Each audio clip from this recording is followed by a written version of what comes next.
My wife and I arrived at the hotel. While I was completing the registration at the counter, she stepped away to answer a call. When I was about to take the keys, an elderly administrator approached me and asked, "Is that your wife?" I confirmed. Then he quietly said, "Follow me. You need to see this personally." My stomach dropped. Something in his voice. Concern mixed with urgency. He led me down a narrow hallway behind the reception desk, into a small security office. "I'm sorry to do this," he said, pulling up footage on an old monitor. "But I've worked here 30 years. I've seen enough to know when someone needs to know the truth." He clicked play. The timestamp showed yesterday. Same hotel. Same lobby. My wife walked in. But she wasn't alone. A man in an expensive suit held her hand. They laughed. Kissed. Checked in together. Room 412. My heart stopped. "They've been coming here every Thursday for 6 months, the administrator continued. Always the same room. Always cash payment under a fake name. I couldn't breathe. Couldn't think. Outside through the office window I could see her. Still on the phone. Smiling. Playing with her hair the way she did when she talked to me. The administrator handed me a USB drive. "Everything's on here.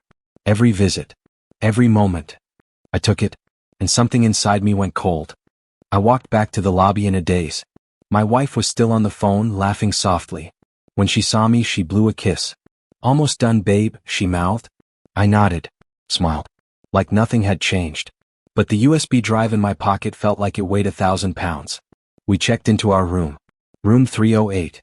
Not 412. Never 412. That room was reserved for her other life. "I'm exhausted," she said, kicking off her heels. "Long day at work." Work. Right. The marketing firm where she claimed to have late meetings every Thursday. The same Thursdays she'd been coming here. "I'll grab us some drinks from the lobby," I said. She kissed my cheek. "You're the best." I went downstairs. Found a quiet corner. Opened my laptop. Inserted the USB drive. Folder after folder. 6 months of footage. I clicked on the most recent one. Last Thursday. They entered room 412. Kissing. Laughing. He spun her around. She giggled like a teenager. The same giggle she used to save for me. Then the audio kicked in. "When are you finally leaving him?" the man asked. She sighed. "Soon. I just need to secure the house first. It's almost fully in my name." He signed the papers last month without even reading them. My blood ran cold. The house. Our house. The refinancing documents she'd asked me to sign. I'd trusted her completely. I scrolled through more files. Bank statements. Property documents. All meticulously organized by the hotel administrator. Transfers I'd never authorized. Joint accounts slowly being drained. My retirement fund, reduced by 40% over 6 months. Small amounts. Never enough to trigger alerts. Just enough to stay invisible. She'd been bleeding me dry while kissing me goodnight. I opened another video. 3 months ago. Same room. Same man. "The lawyer said we need 6 more months," she explained, lying in his arms. "Then the house transfer completes. His name disappears from everything. We split the equity and start fresh in Costa Rica." He kissed her neck. "You're brilliant." She laughed. "He's brilliant. Brilliant at being blind." I told him the refinance was for better rates. He didn't even call the bank to verify. My hands shook. I wanted to throw the laptop. Scream. Run upstairs and confront her. But I didn't. Instead, I sat there in that quiet lobby corner, watching my marriage dissolve on a screen. Every smile. Every lie. Every Thursday she'd stolen from me. Then something shifted inside me. Not heartbreak. Not anymore. Rage. Cold. Calculated. Strategic. She wanted to play games? She wanted to drain me and disappear? Fine. But she forgot one thing. I'm an auditor. I find money people try to hide. And now I'd find everything. Then I'd take it all back. I returned to the room with 2 glasses of wine. She was in the shower, humming softly. The same tune she hummed when she was happy. I sat on the bed, listening to the water run, my mind racing through every detail. The refinancing papers. The joint accounts. The Thursday late meetings. All of it calculated. Precise. She'd been planning this for over a year. But she'd made one critical mistake. She underestimated me. She stepped out, wrapped in a towel, hair dripping. "You okay? You look tense." I handed her the wine. "Just tired. Work stress." She kissed my forehead. "My poor baby. Let's make this weekend about us. No work. No stress. Just you and me." I smiled. Clinked my glass against hers. Sounds perfect. We talked. Laughed. She told me about her difficult client at work. I pretended to believe every word. That night, she fell asleep in my arms. Peaceful. Content. Completely unaware. I stared at the ceiling, planning every move. Tomorrow I'd call my attorney. Quietly. File for asset protection. Lock down the accounts she hadn't touched yet. Then I'd hire a forensic accountant. Track every dollar. Every transfer. Build a case so airtight she'd never see freedom again. But tonight I'd let her sleep. Let her think she'd won. Because the best revenge isn't hot and emotional. It's cold, legal, and absolutely devastating. Monday morning I called in sick to work. First time in 5 years. Maya kissed me goodbye, concerned. Feel better, honey? I'll bring soup tonight. The moment her car left the driveway, I was on the phone. Richard Castellano, attorney at law. I need help.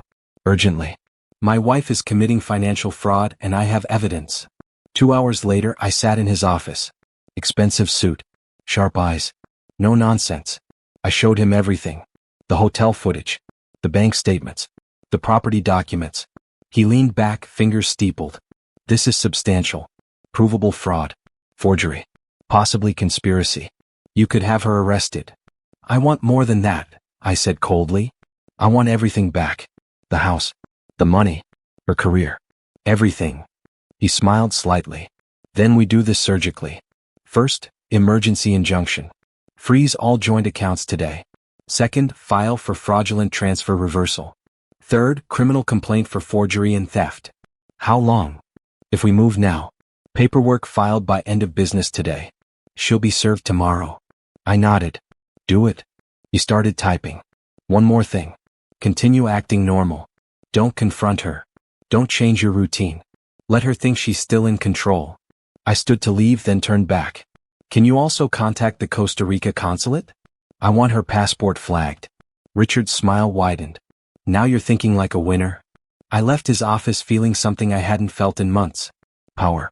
That evening, Maya came home with soup. Chicken noodle. My favorite. How are you feeling? She asked, touching my forehead. Much better. Thank you for this. We ate together. She told me about her day. Another difficult meeting. Another demanding client. I listened, nodded, asked follow-up questions. Academy Award performance. After dinner, she suggested a movie. We sat on the couch, her head on my shoulder. The same couch I'd worked overtime to buy. The same house she was stealing from under me. I love you, she whispered during a romantic scene. I love you too, I replied. The lies tasted like poison. My phone buzzed. Text from Richard, all accounts frozen. Injunction filed. She'll be served at her office tomorrow at 10 a.m. Also found something interesting in the deep dive. Her boyfriend is married. Wife has no idea. Want me to inform her? I typed back, absolutely. Maya glanced at my phone. Work? Just spam, I said, deleting the message. She smiled. Kissed my neck. Forget about work. Focus on us. What a joke. She had no idea that in 12 hours her entire world would collapse. Her accounts, her plans, her future with him. All of it gone. I held her close that night. Let her believe everything was perfect. Because tomorrow morning she'd wake up to a nightmare. And I'd be watching. 10 o'clock. I sat in a coffee shop across from her office building, laptop open, watching the live feed Richard had arranged. Maya walked into the lobby. Confident. Heels clicking. Designer bag on her shoulder. My money bought that bag. 2 men in suits approached her. Process servers. Maya Chin? She smiled, confused. Yes. You've been served. Her face changed. Then panic. She ripped open the envelope right there in the lobby. I watched her knees buckle. Watched her grab the wall for support. Watched her pull out her phone with shaking hands. My phone rang. Her name flashed on the screen. I let it ring. Once. Twice. 3 times. Then answered. Come. Cold. Hey honey, what's up? What the hell is this? Her voice cracked. Asset freeze? Fraud investigation? What are you talking about? Oh, you got the papers. Good. Silence. Then barely a whisper. You know. I know everything, Maya. Every Thursday. Every dollar. Every lie. Room 412. Costa Rica. All of it. She started crying. Please let me explain. Explain what? That you've been stealing from me for 6 months? That you forged my signature? That you plan to disappear with your married boyfriend? He's married? Her voice broke differently. Betrayal recognizing betrayal. I almost laughed. You didn't know? Maybe you should have done your homework. Please, she sobbed. We can fix this. No, we can't. Because I already fixed it. I hung up. By noon it was over. Her accounts, frozen. Her access to our house, revoked. Her boyfriend, served with divorce papers from his own wife, who Richard had contacted that morning. Maya tried calling 17 times. Then her mother called. Then her sister. I blocked them all. Richard sent the final update. Judge granted emergency hearing. All fraudulent transfers reversed. House is 100% yours. She's being investigated for forgery and wire fraud. Her law firm just fired her to avoid association. It's done. I sat in that coffee shop staring at the message. 3 days ago I was funding my own betrayal. Sleeping next to a woman who saw me as a paycheck. A fool. Now she had nothing. No money. No house. No boyfriend. No career.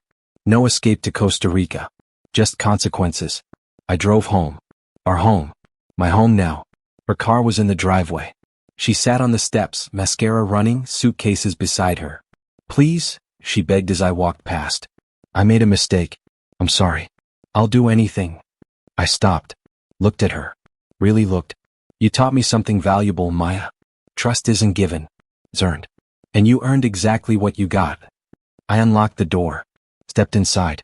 Closed it behind me. Through the window, I watched her crumble. I poured myself a drink. Sat in my living room. My house. My life. Finally clean. Finally free. Finally mine.